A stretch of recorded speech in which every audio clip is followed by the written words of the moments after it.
So ఇప్పుడు next all products చూద్దాం. ఇక్కడ మన యాడ్ ప్రొడక్ట్లో ఇంకా కేటగిరీ క్లియర్ అవ్వలేదు. మనం ఫామ్ సబ్మిట్ చేసిన తర్వాత కూడా ఇక్కడ మన కోడ్లో ఓకే, ఇక్కడ మనం సెట్ కేటగిరీ యాడ్ చేయలేదు. సెట్ కేటగిరీకి ఎంటీ యారే, అంటే ఫామ్ సబ్మిట్ చేసిన తర్వాత ఈ కేటగిరీని కూడా కేటగిరీ ఫీల్డ్ కూడా క్లియర్ చేసాం. ఇప్పుడు ఫ్రంట్ ఎండ్కి వెళ్తే ఇక్కడ మనం ఎప్పుడైతే ప్రొడక్ట్స్ అన్ని యాడ్ చేస్తామో ఈ డేటాబేస్ నుంచి, ఈ డేటాబేస్లో ఫర్మ్ అండర్లో ఉన్న ప్రొడక్ట్స్ అన్నీ కూడా మనకి ఈ ఆల్ ప్రొడక్ట్స్లో కనిపించాలి. సో ఆల్రెడీ మనం ఏపీఎస్ క్రియేట్ చేసేటప్పుడు ఈ ప్రొడక్ట్స్కి ఫర్మ్ బేస్డ్ మీద ఈ ఫర్మ్ టేబుల్లో ఉన్న ప్రొడక్ట్స్ అన్నిటికీ ఒక ఏపీఐ క్రియేట్ చేసి దానికి ఒక రౌట్ కూడా ఇచ్చాం. ఇది ఆ రౌట్. సో ఇది గెట్ మెథడ్ ద్వారా మనం క్రియేట్ చేసిన ఏపీఐ రౌట్.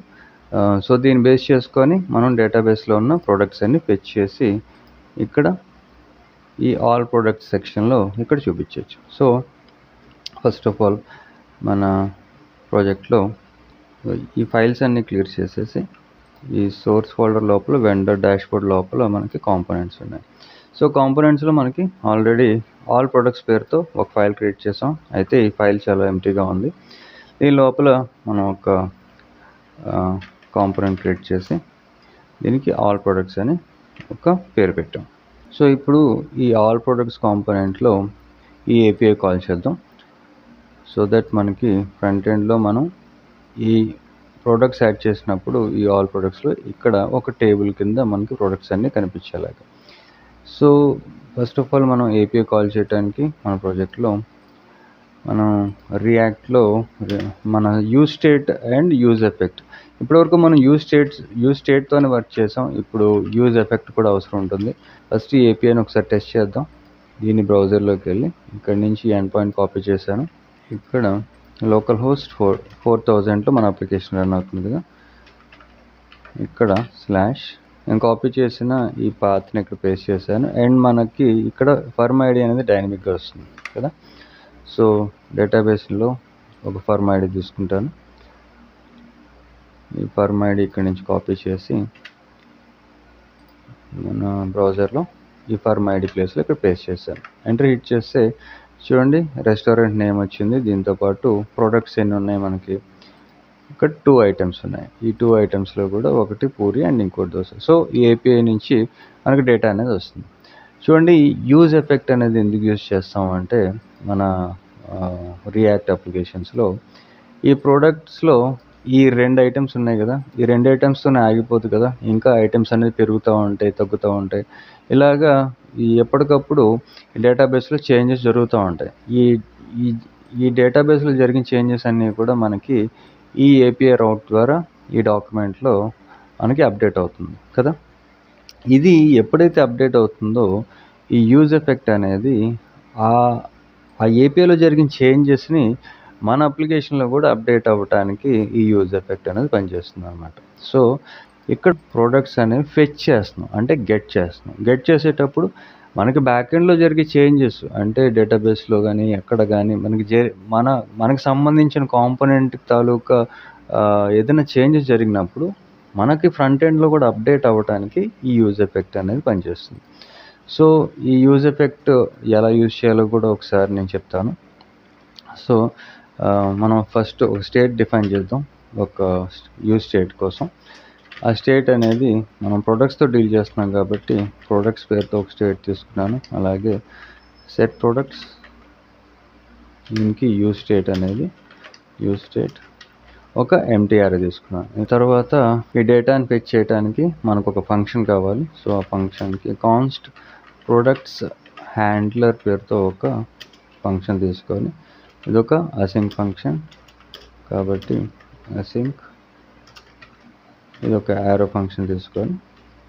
సో మనకి ఇక్కడ డైనమిక్గా చూడండి, ఈ డైనమిక్గా ఈ ఫర్మ్ ఐడి అనేది మనం ఈ రౌట్కి డైనమిక్గా ఈ ఫర్మ్ ఐడి అనేది పంపిస్తున్నాం కదా, అంతే కదా.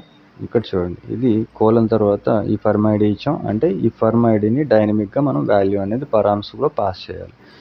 కాబట్టి మనం మన రియాక్ట్ ప్రాజెక్ట్లో ఫస్ట్ ఫర్మ్ ఐడిని గెట్ చేయాలి. ఈ ఫర్మ్ ఐడి అనేది ఎక్కడి నుంచి వస్తుంది మనకి, ఈ కన్సోల్లో అప్లికేషన్స్లో చూడండి, ఫర్మ్ ఐడి అనేది మనం ఎప్పుడైతే లాగిన్ అయ్యామో లాగిన్ అయిన వెంటనే మనం ఈ ఫర్మ్ ఐడిని ఈ లోకల్ స్టోరేజ్లో స్టోర్ చేసుకున్నాం. సో ఈ ఫర్మ్ ఐడి ఇక్కడి నుంచి వస్తుంది. కాబట్టి const form ID is equal to local storage dot, మనం ఫర్మ్ ఐడిని గెట్ చేస్తున్నాం కాబట్టి గెట్ ఐటమ్ మెథడ్ యూజ్ చేసి ఏం గెట్ చేస్తున్నాం, ఫర్మ్ ఐడిని గెట్ చేస్తున్నాం. సో ఇలా పాస్ చేసిన తర్వాత ఇప్పుడు మనం ఒక ప్రామిస్ తీసుకొని ట్రై క్యాచ్ బ్లాక్లో ఈ ట్రై బ్లాక్ లోపల ఫస్ట్ ఆఫ్ ఆల్ ఒక రెస్పాన్స్ తీసుకొని const response is equal to await, అంటే డేటా ఫెచ్ అయినంత వరకు వెయిట్ చేయమని చెప్పి ఒక ఇది తీసుకొని బ్యాక్ టిక్స్ తీసుకున్న తర్వాత డైనమిక్గా మన ఏపీఐ యూఆర్ఎల్ని ఇలా పాస్ చేశారు. తర్వాత నెక్స్ట్ స్టెప్లో మనకి ఇక్కడ చూడండి, మన ప్రోడక్ట్ తర్వాత డైనమిక్గా ప్రోడక్ట్ ఫర్మ్ ఐడి తర్వాత ప్రొడక్ట్స్ అనే ఎండ్ పాయింట్తో మనకు రౌట్ ఉంది. దీన్ని ఇక్కడి నుంచి కాపీ చేసి ఇక్కడ పాస్ చేశారు. ఈ ఫర్మ్ ఐడి మనకి డైనమిక్గా వస్తుంది కదా, సో ఆల్రెడీ మనం ఫర్మ్ ఐడి డిఫైన్ చేసాం. సో ఈ ప్లేస్లో ఒక $సైన్ తీసుకున్న తర్వాత కర్లీ బ్రేసెస్ మధ్యలో ఇక్కడ ఈ ఫర్మ్ ఐడిని ఇలా పాస్ చేశారు. సో రెస్పాన్స్ అనేది మనకి ఈ రెస్పాన్స్ వేరియబుల్లో స్టోర్ చేసాం.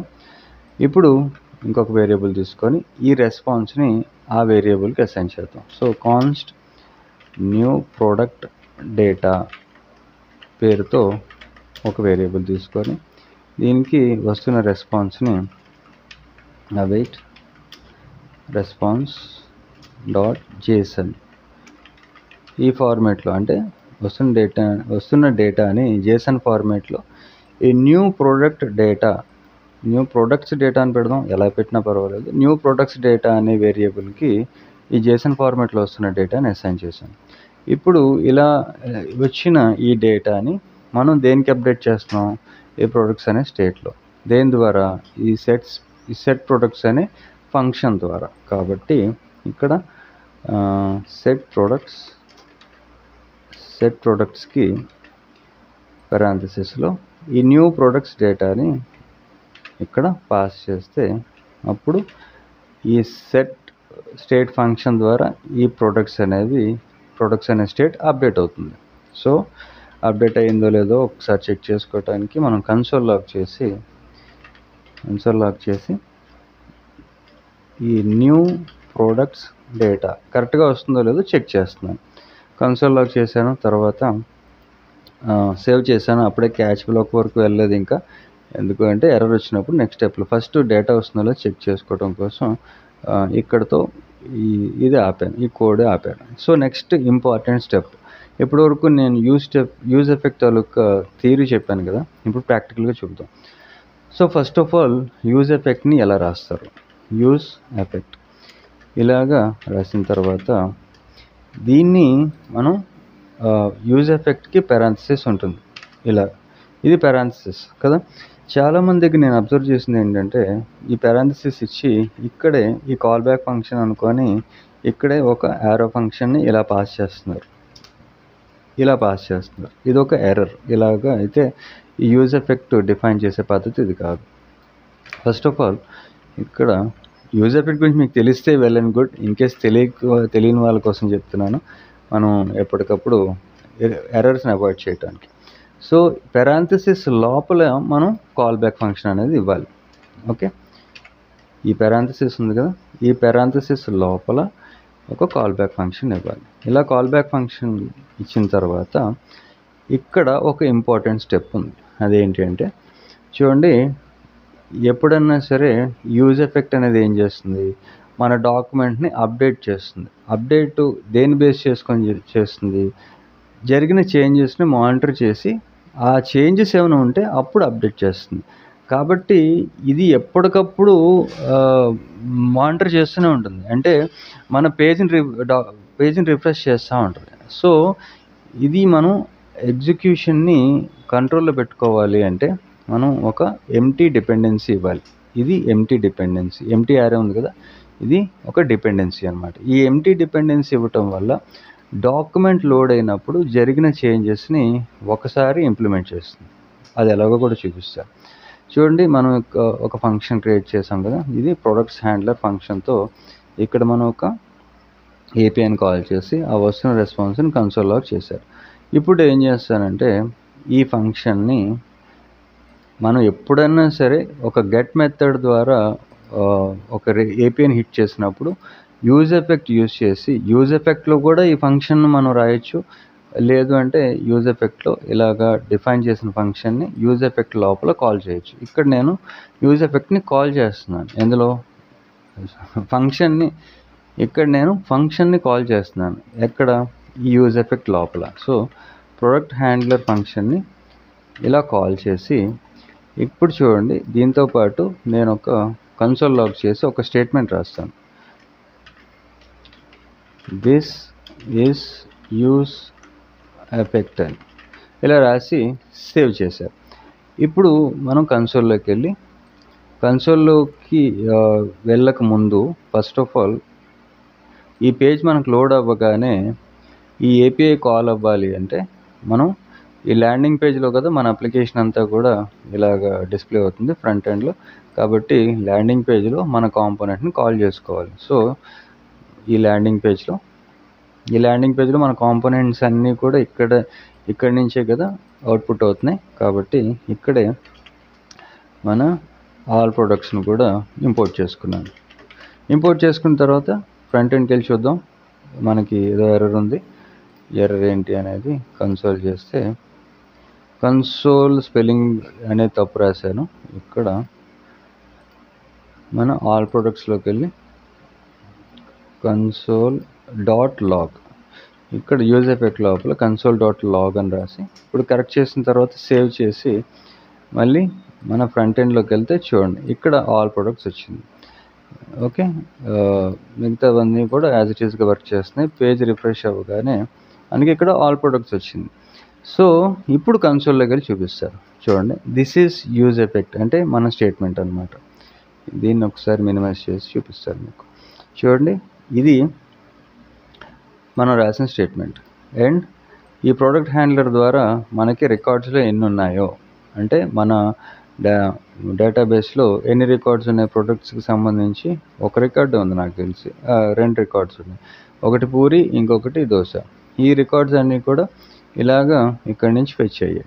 ఈ కన్సోల్లో చూడండి, ఇలా ఫెచ్ అయ్యేది. ఒకటి అపోలో రెస్టారెంట్, అంటే ఫర్మ్ అపోలో రెస్టారెంట్, దీని లోపల మనకు ప్రొడక్ట్స్ ఉన్నాయి. ఈ ప్రొడక్ట్స్ సారే ఇది. ఓకే, ఈ ప్రొడక్ట్స్లో పూరి, దోశ ఇలా వచ్చింది. సో ఇక్కడ నా కాన్సెప్ట్ ఏంటి అంటే ఈ యూజ్ ఎఫెక్ట్ మీద ఒకసారి ఫోకస్ చేయండి. ఈ యూజ్ ఎఫెక్ట్ అనేది మనకి ఎన్నిసార్లు ఇక్కడ కన్సోల్ అయింది? 2 సార్లు.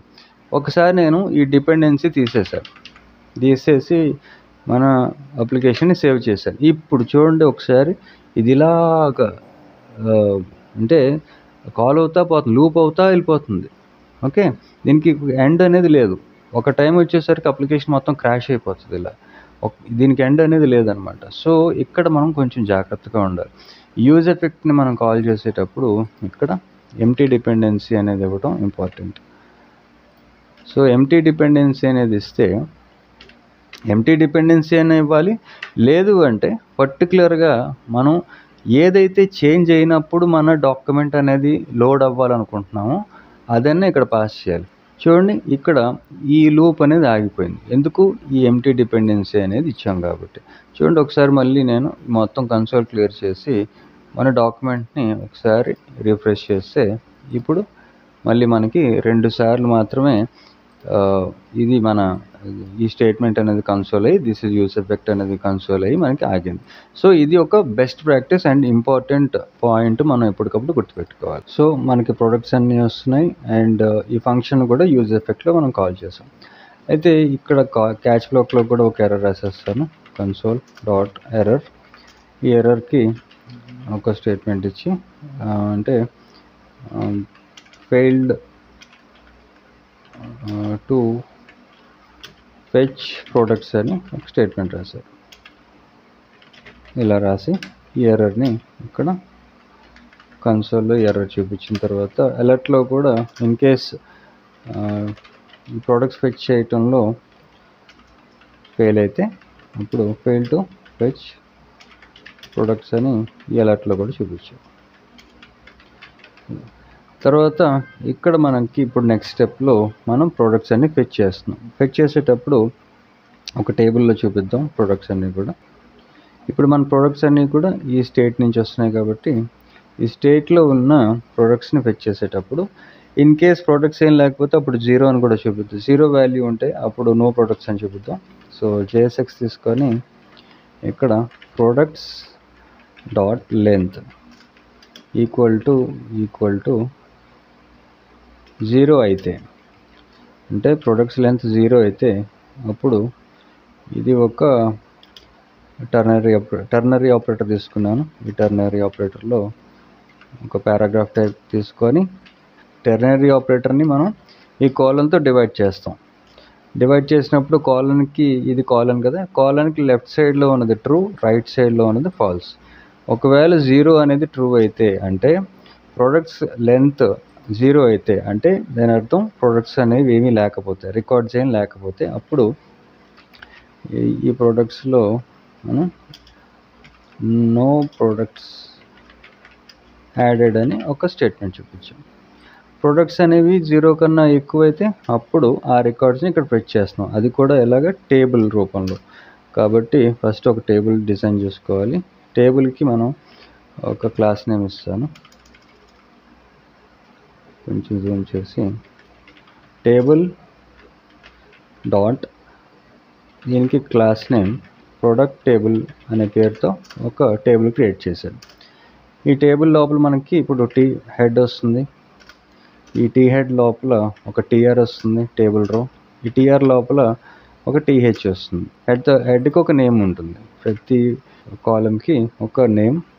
ఇది ఫస్ట్ మనది ప్రొడక్ట్ నేమ్ కదా, తర్వాత మన ప్రైస్ వస్తుంది, అలాగే కేటగిరీ అవసరం లేదు, బెస్ట్ సెల్లర్ అవసరం లేదు, ఇమేజ్ చూపిద్దాం, అలాగే ఒక డిలీట్ బటన్ కూడా చూపిద్దాం.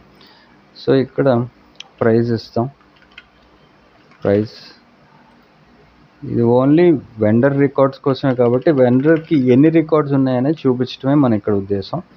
కాబట్టి ఇక్కడ డిస్క్రిప్షన్ కూడా అవసరం లేదు. వెండర్ యాడ్ చేసేటప్పుడు ప్రాక్టికల్గా ఆలోచిద్దాం. వెండర్ ప్రోడక్ట్ నేమ్ కావాలి, ప్రైస్ నేమ్ కావాలి, ఇమేజ్ ఉంటే బెటరు. ఆ ప్రోడక్ట్ని డిలీట్ చేసుకోవడానికి ఒక డిలీట్ బటన్కి మనం ఆల్రెడీ ఒక API రెడీగా ఉంది, అది నెక్స్ట్ స్టెప్లో కాల్ చేద్దాం. సో ఇక్కడ ఒక ఇమేజ్ మాత్రమే ఇచ్చారు, ప్రోడక్ట్ ఇమేజ్, అండ్ ఇక్కడ డిలీట్ బటన్ ఇస్తున్నాను. ఇలా ఇచ్చిన తర్వాత ఇప్పుడు నెక్స్ట్ స్టెప్లో మనకి టీ బాడీ కావాలి, అంటే టేబుల్ బాడీ. ఈ టీ హెడ్ కంప్లీట్ చేసాం. టీ బాడీ లోపల ఇక్కడ మనం ఇప్పుడు ఈ ప్రొడక్ట్స్ని ఫెచ్ చేయాలి, అంటే మ్యాప్ చేయాలి. ఫెచ్ చేయడానికి మ్యాప్ చేయాలి కదా. సో JSX తీసుకున్నాను. ఇక్కడ మనకి ప్రొడక్ట్స్ అన్నీ కూడా ఈ ప్రొడక్ట్స్ అనే స్టేట్ నుంచి వస్తున్నాయి. సో ఈ స్టేట్ని మ్యాప్ చేస్తున్నాను, ప్రొడక్ట్స్ డాట్ మ్యాప్. ఈ మ్యాప్ అనేది ఒక కాల్ బ్యాక్ ఫంక్షన్ తీసుకుంటుంది.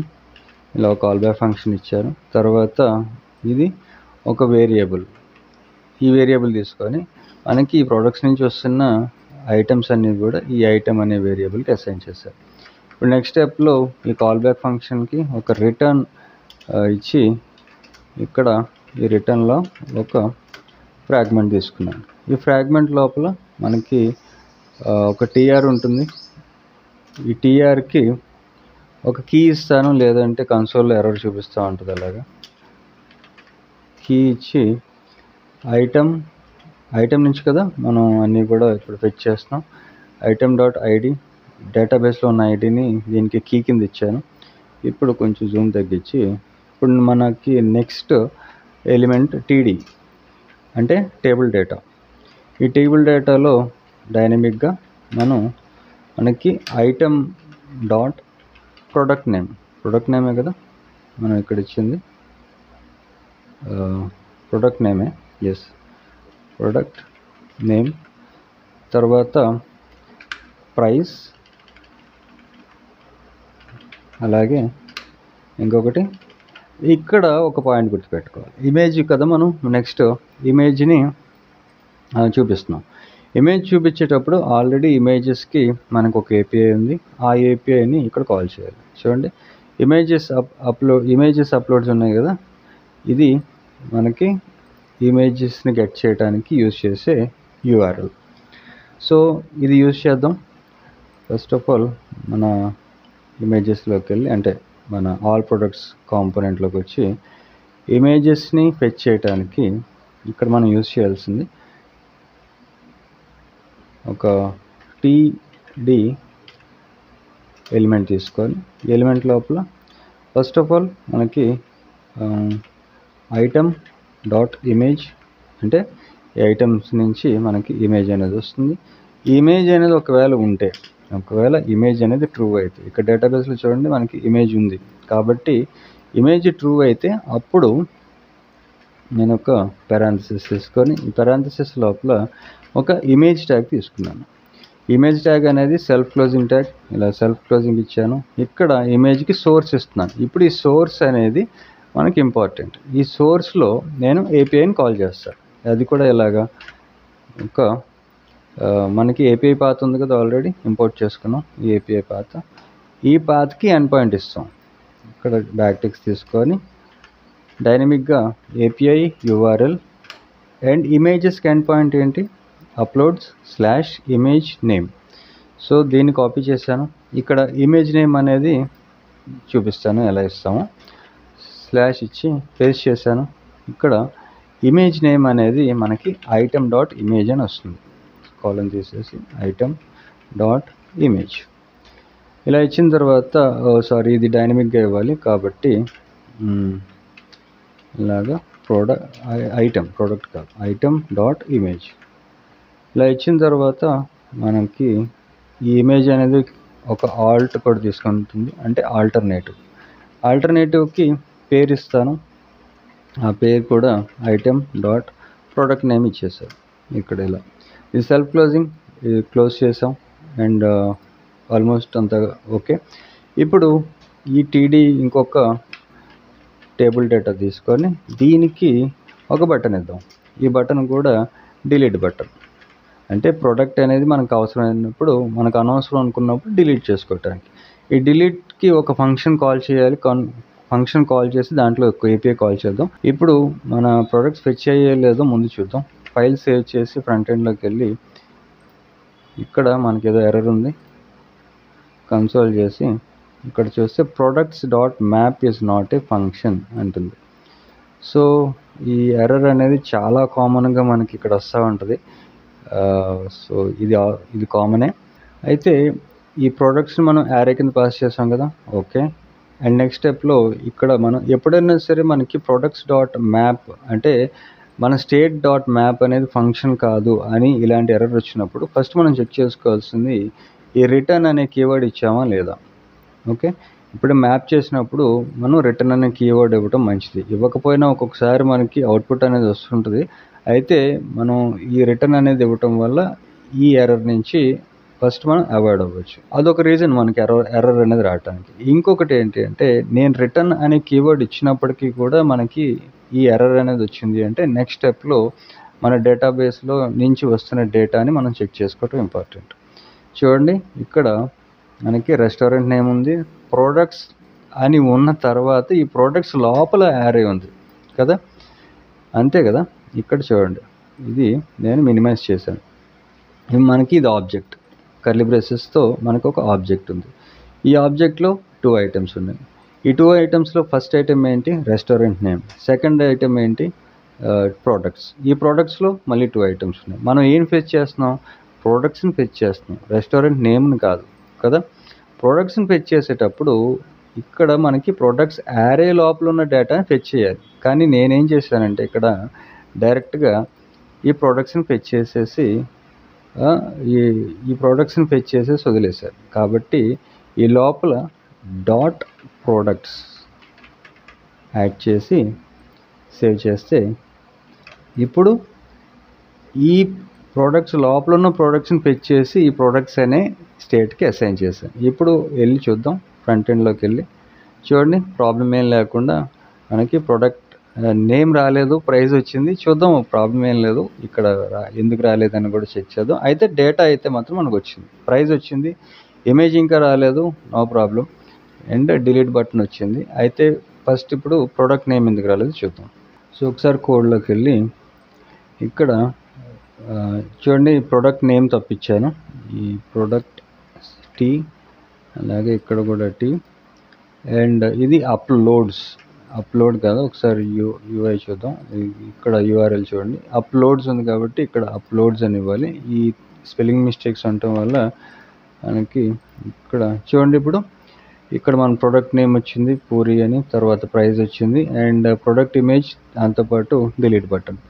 సో ఇప్పుడు మనం ఒక టేబుల్ క్రియేట్ చేసుకొని ఈ ఇమేజెస్ని మనకు కావాల్సిన సైజులో రీసైజ్ చేసి, అలాగే ఈ డిలీట్ బటన్ కూడా ఒక ఫంక్షన్ కాల్ చేసి, మనం ఈ డిలీట్ బటన్ క్లిక్ చేసినప్పుడు మనకి ఈ ప్రోడక్ట్స్ ఏవైతే ఉన్నాయో ఈ ప్రొడక్ట్స్ టేబుల్లో ఆ ప్రోడక్ట్ అనేది డిలీట్ అయ్యేటట్టు మనం ఒక కోడ్ రాద్దాం. సో ఈ టేబుల్కి సిఎస్ఎస్ యాడ్ చేయడానికి ఫస్ట్ సిఎస్ఎస్ ఫైల్లోకి వెళ్ళి ఇక్కడ దీన్ని ఇలా స్ప్లిట్ చేస్తాను. ఆల్ ప్రొడక్ట్స్ లోపల మనకి ఇక్కడ సిఎస్ఎస్ ఫైల్లో ఫస్ట్ ఒక కామెంట్ రాస్తాను, ప్రొడక్ట్స్ టేబుల్ అని రాసిన తర్వాత ఈ ప్రోడక్ట్ టేబుల్ని మనం టార్గెట్ చేస్తున్నాం. సో దీన్ని కాపీ చేశాను, ఈ ప్రోడక్ట్ టేబుల్కి కాపీ చేశాం కదా, ఇక్కడ డాట్ ఇచ్చి పేస్ట్ చేశాను. ఇప్పుడు మనకి ప్రోడక్ట్ టేబుల్ ఉంది, వీటికి ప్రాపర్టీస్ ఫస్ట్ ఒక బార్డర్ ఇస్తాను. 2 పిక్సెల్తో ఒక బార్డర్ ఇచ్చి సాలిడ్ రెడ్ కలర్లో ఒక బార్డర్ ఇచ్చాను. అవుట్పుట్లో చూద్దాం అసలు ఎంత మార్జిన్. ఓకే, ఇప్పుడు విడ్త్ అనేది ఒక 100% ఇస్తాను. విడ్త్ 100% ఇచ్చి, అండ్ బార్డర్ కొలాప్స్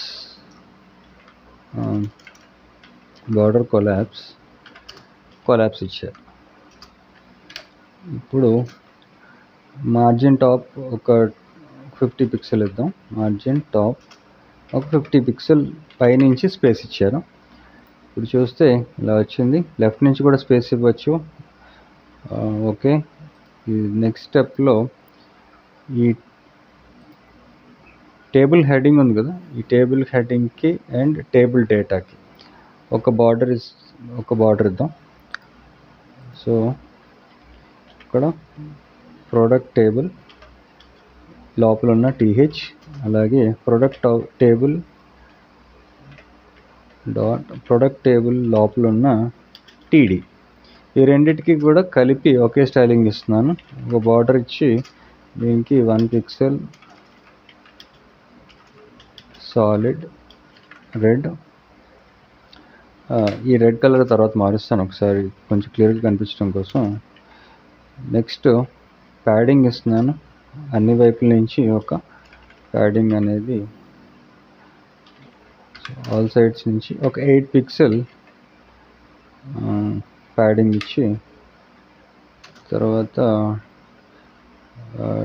ఓకే, ఇది సేవ్ చేసి ఒకసారి చూద్దాం. సో ఇలా వచ్చింది. ఇమేజెస్ అనేవి కొంచెం పెద్దగా ఉన్నాయి కదా, ముందు ఇమేజెస్ సైజ్ తగ్గించేద్దాం. సో దాన్ని బట్టి మనకు తెలుస్తుంది.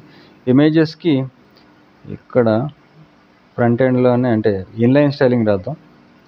అందాక ఈ సిఎస్ఎస్ కొంచెం సైజ్ తగ్గించి, ఇది ఉంది కదా ఇమేజెస్ ఉన్నాయి కదా, దీనికి స్టైల్ ప్రాపర్టీ తీసుకొని ఇమేజెస్ ఎప్పుడన్నా మనం ఇన్లైన్ స్టైలింగ్ రాసేటప్పుడు రియాక్ట్లో 2 సార్లు మనం ఈ కర్లీ బ్రేసెస్ అనేవి ఇవ్వాలి. సో దీనికి ఫస్ట్ విడ్త్ కావాలి కదా, విడ్త్ అండ్ హైట్. మనకి విడ్త్ ఒక 50 పిక్సెల్ ఇస్తాను, single quotes double quotes. Width 50 pixel ఇచ్చాను, హైట్ కూడా 50 పిక్సెల్ ఇస్తాను. సో మనకి ఒక స్క్వేర్ లాగా ఉంటాయి ఇమేజెస్ అనేవి. సేవ్ చేశాను. ఇప్పుడు ఇమేజెస్ చూద్దాం. ఓకే, బాగానే ఉంది. అయితే ఈ టేబుల్ హైట్ కొంచెం విడ్త్ కొంచెం పెంచుదాం. ఈ రెడ్ బార్డర్ తీసేసి రెండిటికి కూడా ఓకే, దీనికి బార్డర్ రెడ్ కలర్ తీసేసి గ్రే ఇస్తారు, గ్రే కలర్ బార్డర్. అండ్ ఈ మొత్తం టేబుల్కి విత్ 100% ఇచ్చాం కదా, మ్యాక్స్ విత్ 80 VW అంటే వ్యూ పోర్ట్ విత్ 80 ఇచ్చాను. అయినా ఇది పెరగలేదు. ఓకే, ఎందుకు పెరగలేదు అంటే ప్రోడక్ట్ టేబుల్ బార్డర్ ఇచ్చాం 100%. ఇది మ్యాక్స్ విత్ కాదు, ఇది 100 VW. ఒకసారి ఇచ్చి చూస్తాను. ఇది ఒకసారి కట్ చేసి సేవ్ చేశాను. ఇలా వచ్చింది, బాగానే ఉంది. అయితే ఇప్పుడు దీన్ని కొంచెం తగ్గిద్దాం. నేను 80 వ్యూ పోర్ట్ విత్ ఇచ్చాను. ఓకే, ప్రస్తుతానికి బాగానే ఉంది. ప్రోడక్ట్ నేమ్ ఉంది, ప్రైస్ ఉంది, ఇమేజ్ ఉంది అండ్ డిలీట్ బటన్ ఉంది. ఇవన్నీ బాగా లెఫ్ట్కి వెళ్ళిపోయినాయి కాబట్టి వీటిని సెంటర్ చేద్దాం, లేదంటే దీన్నే సెంటర్ చేసేద్దాం టైటిల్ని. సో ఈ టైటిల్ ఉంది కదా, ఈ title and TD and TH ఈ రెండింటిని కూడా సో దీన్ని కాపీ చేశాను. టీహెచ్ని టార్గెట్ చేస్తున్నాం కాబట్టి ఇక్కడ టీహెచ్కి టెక్స్ట్ అలైన్ లెఫ్ట్ ఇస్తాను. ఇది పేస్ట్ చేసి టెక్స్ట్ అలైన్ లెఫ్ట్ ఇలా ఇచ్చాను. ఒకసారి చూద్దాం. ఓకే, పర్ఫెక్ట్, బాగానే ఉంది. ఈ బార్డర్ తీసేస్తాను అండ్ టీహెచ్కి ఒక బ్యాక్గ్రౌండ్ కలర్ కూడా ఇద్దాం, బాగుంటుంది. బ్యాక్గ్రౌండ్ కలర్ గ్రే ఇచ్చాను అండ్ ఈ రెడ్ కలర్ బార్డర్ అనేది తీసేసి దీనికి ఓకే మొత్తం బార్డర్ తీసేస్తాను. సేవ్ చేశాను. ఇప్పుడు ఒకసారి చూద్దాం. ఇలా వచ్చింది. అయితే దీన్ని కొంచెం లైట్ చేయొచ్చు. ఈ స్టైలింగ్ అంతా లాస్ట్లో చూసుకుందాం. అండ్ ఇప్పుడు ఈ డిలీట్ బటన్ క్లిక్ చేసినప్పుడు ఈ ప్రోడక్ట్ అనేది డిలీట్ అవ్వాలి. సో ఈ డిలీట్కి ఆల్రెడీ మన దగ్గర రౌట్స్ ఉన్నాయి. ఇదిగో ఇదే ఆ రౌట్, డిలీట్ ప్రోడక్ట్ బై ఐడి. ఈ రౌట్ హిట్ చేసినప్పుడు ఈ ప్రోడక్ట్ అనేది డిలీట్ అవుతుంది. కాబట్టి ఈ రౌట్ యూస్ చేద్దాం.